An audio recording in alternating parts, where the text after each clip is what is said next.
विद्यार्थी मित्रांनो नमस्कार. काल आपण 16 मार्च 2022 रोजी झालेल्या पेपरचा पहिला प्रश्न 20 मार्काचा उत्तरासहित टाकला होता. आज आपण उर्वरित प्रश्न क्रमांक 2 ते इतर प्रश्न बघणार आहोत. तत्पूर्वी आपण चॅनलवर नवीन असाल तर चॅनलला सबस्क्राईब करा. काय येणारे असेच व्हिडिओ आपल्या चॅनलवर येत असतात. तर यापैकी जो प्रश्न आपला दुसरा आहे, संज्ञा स्पष्ट करा. एकूण आपल्याला हा प्रश्न एकूण 8 मार्कासाठीचा आहे आणि यापैकी आपल्याला 4 सोडवायचे आहेत. उपविधी पोटनियम. उपविधी पोटनियम म्हणजे संस्थेचे अंतर्गत कामकाज व्यवस्थापनाचा संबंधीच्या विषयाचा संच होय. यातला दुसरा मुद्दा, हे नियम सहकारी संस्था कायदा व अधिनियमाच्या चौकटीत राहून आणि आदर्शवत उपविधीच्या आधारे तयार केले जातात. यानंतर यामधील दुसरी संकल्पना कर्ज रोखे. ज्या दस्तऐवजाद्वारे सहकारी संस्था आपण कर्ज घेतल्याची लेखी कबुली देते त्यास कर्ज रोखा म्हणतात. सहकारी संस्था कर्ज रोख्यांची विक्री करून कर्जाऊ भांडवलाची उभारणी करीत असतात. मुदतीचे भांडवल उभारणीसाठी सहकारी संस्था कर्ज रोख्यांची विक्री करू शकते. दुसरा मुद्दा यामधील, कर्ज रोख्यांची विक्री करण्यासाठी राज्य सरकार व रिझर्व्ह बँकेची परवानगी घ्यावी लागते. संस्थेच्या स्थिर मालमत्तेच्या तारणावर हे कर्जरोखे विक्रीस काढण्यात येतात. कर्जरोखे सुरक्षित व असुरक्षित अशा दोन्ही प्रकारचे असतात. सुरक्षित कर्जरोखे हे सहकारी संस्थेच्या मालमत्तेवर बोजा निर्माण करतात. कर्जरोखे यावर नियमित दराने व्याज दिले जाते. संघ व शिखर संस्था कर्जरोख्यांची विक्री करतात. यानंतर यामधील तिसरं बघूया आपण, तिसरी संज्ञा, ती म्हणजे ATM. तर नागरी सहकारी बँका त्यांच्या ग्राहकांना ATM म्हणजेच ॲटोमॅटेड टेलर मशीन ही आधुनिक सेवा उपलब्ध करून देतात. त्या अंतर्गत आपण 24 तास पैसे काढण्याची व भरण्याची सुविधा ATM यंत्रणेद्वारे आपल्याला उपलब्ध करून दिली जाते. यानंतरचं बघूया, 6व्या नंबरची संकल्पना बघूया, सहकार शिक्षण. डॉक्टर कृष्णास्वामी यांनी असे प्रतिपादन केले आहे, सहकार शिक्षण म्हणजे सहकाराशी संबंधित असणाऱ्या व्यक्तींना सहकाराची तत्त्वे, पद्धती व उद्देश यांचे ज्ञान देणे होय.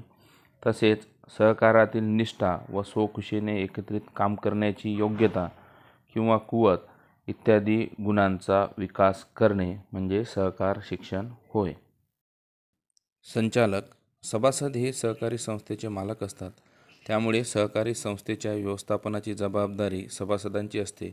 परंतु सर्व सभासद संस्थेच्या दैनंदिन व्यवस्थापनात भाग घेऊ शकत नाहीत, कारण सभासदांची संख्या जास्त असते. नंबर 2, म्हणून संस्थेच्या व्यवस्थापनाची जबाबदारी ज्या व्यक्तींकडे सोपवली जाते त्याला संचालक म्हणतात. प्रश्न क्रमांक 3, खालील विधानांबाबत स्वमत लिहा. यापैकी आपल्याला कोणतेही 2 सोडवायचे असतात. 6 गुणांसाठी हा प्रश्न असतो. यापैकी पहिलं बघूया, महाराष्ट्र राज्य सहकारी बँकेच्या कार्यावर राज्यातील सहकारी चळवळीचा विकास अवलंबून असतो. याचं उत्तर, या विधानाशी मी सहमत आहे. कारणे बघूया. पहिलं कारण आहे, राज्य सहकारी बँक ही सहकारी क्षेत्रातील सर्वोच्च संस्था असते. दुसरं आहे, राज्यातील सहकारी चळवळीचे नेतृत्व करण्याची जबाबदारी तिची असते. तिसरा मुद्दा, राज्यातील सर्व प्रकारच्या सहकारी संस्थांच्या राज्यस्तरीय संस्था तिच्याशी संलग्न असतात आणि तिच्या मार्गदर्शनाखाली कार्य करतात.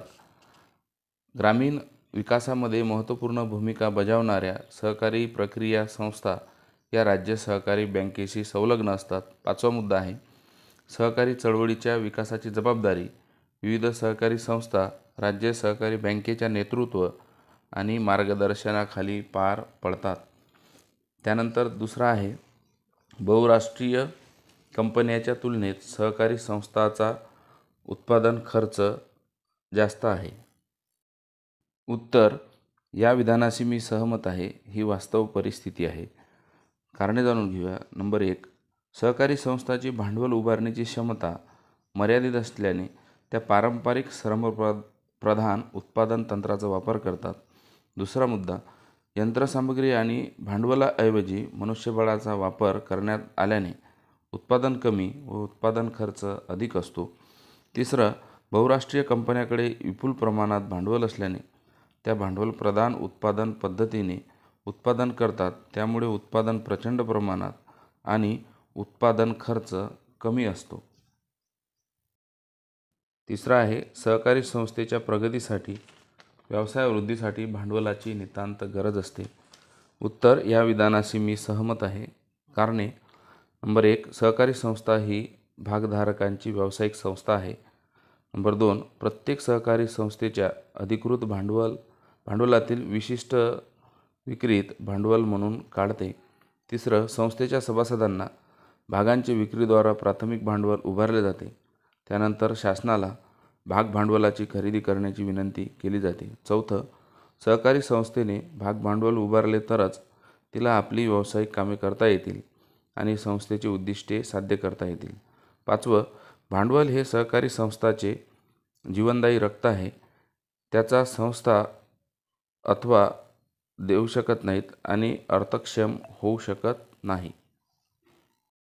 यानंतरचा चौथा प्रश्न आहे, फरक स्पष्ट करा. कोणतेही 3 सोडवायचे आहेत. आपल्याला 4 दिलेले असतात. तर यामध्ये चालू ठेव आणि बचत ठेव हे पहिलं बघूया आपण. याचा अर्थ चालू ठेव बघूया. व्यापारी व्यावसायिक यांना आपले आर्थिक व्यवहार सुलभ रीतीने करता यावेत आणि अन्य सुविधा प्राप्त करता याव्यात यासाठी चालू ठेव खात्यात जमा करतात. बचत ठेव बघूया.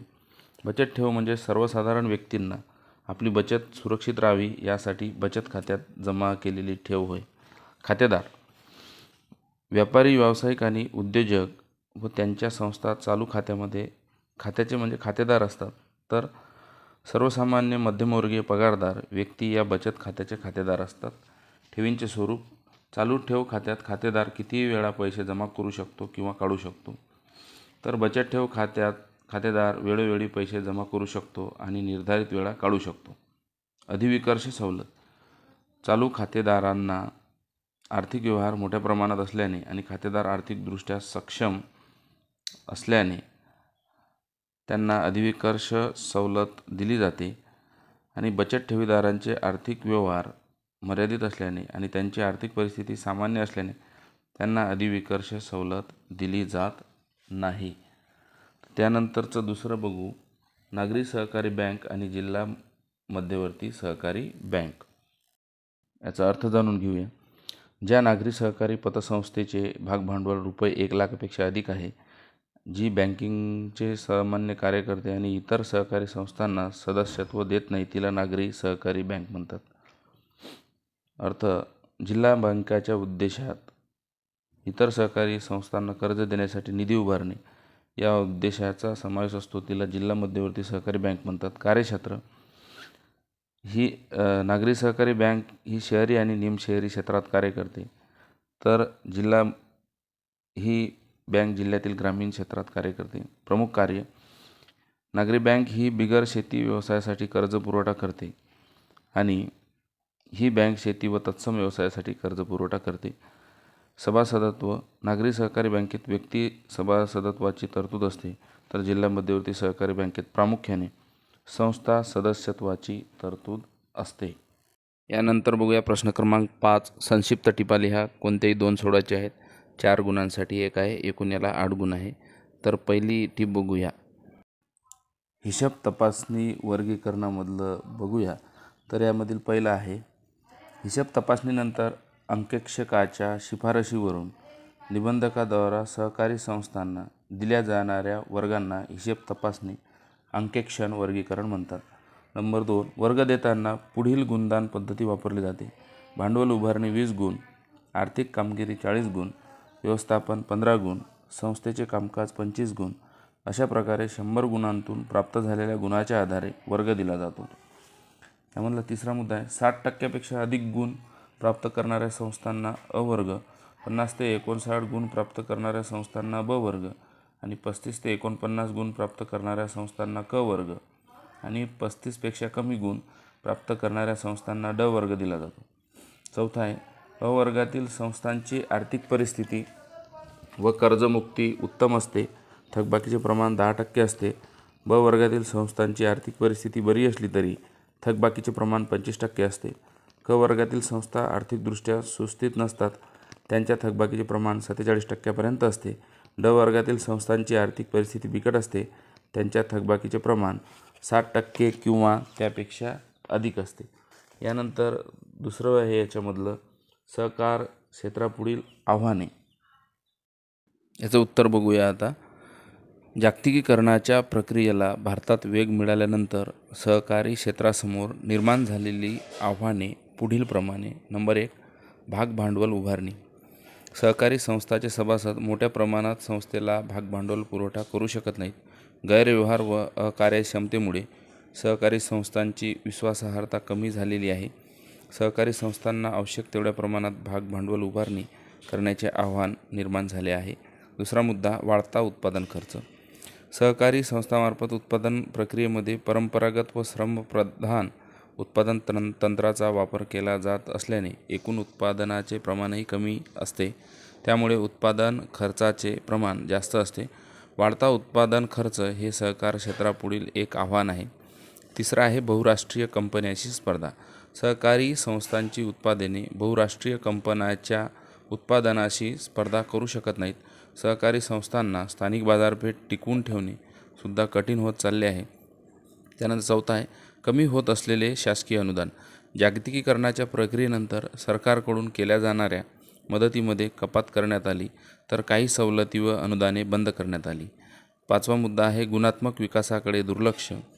स्वातंत्र्योत्तर काळात शासनाने दिलेले प्रोत्साहन आणि मदतीमुळे तसेच सहकार क्षेत्रातील नेतृत्वाने केलेल्या निस्वार्थी प्रयत्नामुळे सहकार चळवळीचा संख्यात्मक विकास झाला आहे, परंतु गुणात्मक विकास झाला नाही आहे आणि सहकार क्षेत्राचा गुणात्मक विकास घडवून आणण्याचे आव्हान निर्माण झाले आहे. त्यानंतर 6वा आहे दुय्यम दर्जाचे व्यवस्थापन. मर्यादित भांडवलामुळे सहकारी संस्थेचे व्यवस्थापन करण्यासाठी कुशल मनुष्यबळाचा वापर करणे शक्य होत नाही. व्यवस्थापनाचा दर्जा दुय्यम असतो, हे सहकार क्षेत्रापुढील आव्हाने आहे. 7वा आहे ग्राहकांचे असमाधान. स्पर्धात्मक बाजारपेठेत ग्राहक हा राजा असतो. मोठ्या प्रमाणावर उत्पादन करणाऱ्या कंपन्या वस्तूची कमीत कमी किंमत आकारून चांगल्या दर्जाच्या वस्तूचा पुरवठा करतात. त्यामुळे सहकारी संस्थांचा ग्राहक दुरावत चालल्याचे दिसून येत आहे. अशा ग्राहकाचे समाधान करून त्यांना टिकून ठेवण्याचे आव्हान सहकार क्षेत्रासमोर आहे. 8वा आहे राजकीय हस्तक्षेप. सहकारी संस्थांचा राजकीय फायद्यासाठी वापर करून घेण्याचा प्रयत्न होताना दिसतो. त्यामुळे सहकाराचा मूळ उद्देश बाजूला राहतो. सहकारी संस्थेमध्ये राजकीय हस्तक्षेप होत असल्यामुळे याचा सहकाराच्या विकासावर प्रतिकूल परिणाम होतो. 9वा आहे कर्ज वसुली. वाढता राजकीय हस्तक्षेप व व्यावसायिक धोरणांचा अभाव यामुळे अपात्र व्यक्तींना अयोग्य कारणासाठी कर्ज वाटपाचे प्रमाण वाढले आहे. सहकारी बँकांच्या थकबाकीचे प्रमाण वाढले आहे. कर्ज पुरवठा करणाऱ्या सहकारी बँका, पतसंस्था यांच्यासमोर थकीत कर्ज वसुलीचे मोठे आव्हान निर्माण झाले आहे. यामधील तिसरा प्रश्न बघूया आता. सहकार शिक्षण व प्रशिक्षणाची गरज. उत्तर, सहकार शिक्षण व प्रशिक्षणाची आवश्यकता पुढीलप्रमाणे आपल्याला विषयित करता येईल.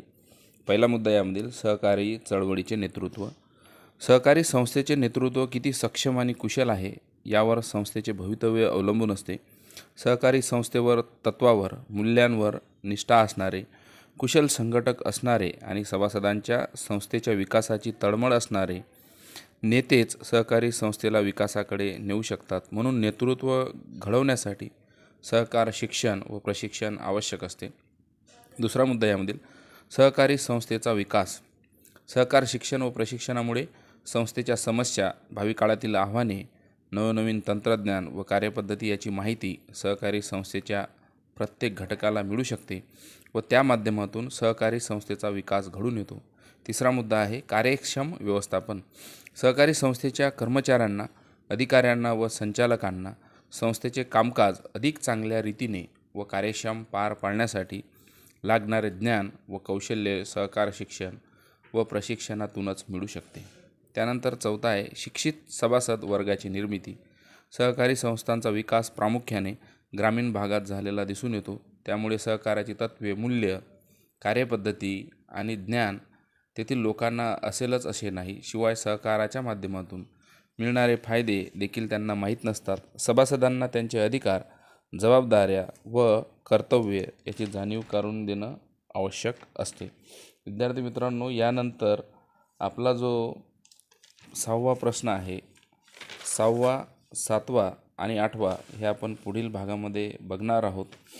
तत्पूर्वी आपण चॅनलवर नवीन असाल तर चॅनलला सबस्क्राईब करा, कारण याचा पहिलाही 20 मार्कचा आपण टाकलेला आहे आणि येणारा व्हिडिओ आपल्याला जो की 6वा, 7वा, 8वा प्रश्न आहे तो पुढील पार्टमध्ये आपण बनवणारच आहोत, ज्यामध्ये सहकार आयुक्त व निबंधक तसेच अधिमंडळाच्या वार्षिक सर्वसाधारण सभा, अध्यक्ष निवड व्यवस्थापन समितीकडून केली जाते.